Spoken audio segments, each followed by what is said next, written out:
सानी फेंकाई जे बोतल उठ जाए, दो घुट अंदर जाई तो गर्मी छूट जाई। सूटर सानी उठ जाई, दो घुट अंदर जाई तो गर्मी छूट जाई। हड्डी पसली से भरल पतसली नइखे करे के जतन, तो खोल के पायट के बटन रात भर खाइल जाई मटन। खोल के पायट के बटन रात भर खाइल जाई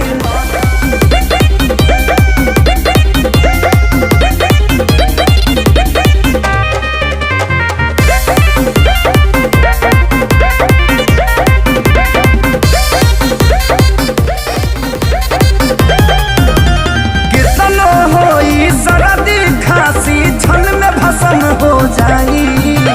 नरम मीट के गरम करे भी जबली बरवा पाई भाई, जबली बरवा पाई भाई, जबली बरवा पाई। कितनो होई सन में भसन हो जाई। नरम मीट के गरम करे भी जबली बरवा पाई भाई, जबली बरवा पाई।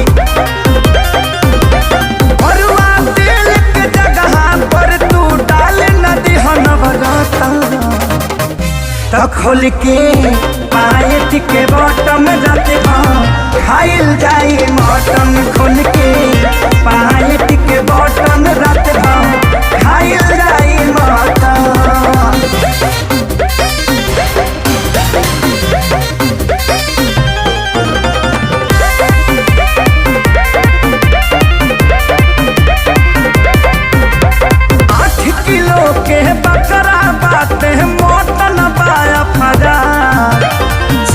किलो तो खींचली है श्याम देहाती आजाद।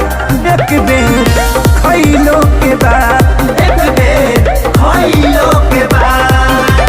8 किलो के बकरा बाटे मोहतन बाया फरा। 4 किलो तो खींचली है श्याम देहाती आजाद। एक बेर खइलो के बाद, एक बेर खइलो के बाद।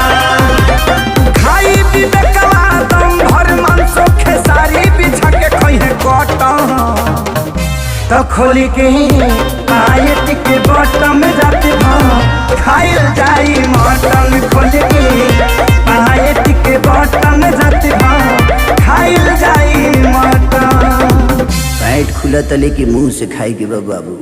विकास भैया लील गए लेग पीस।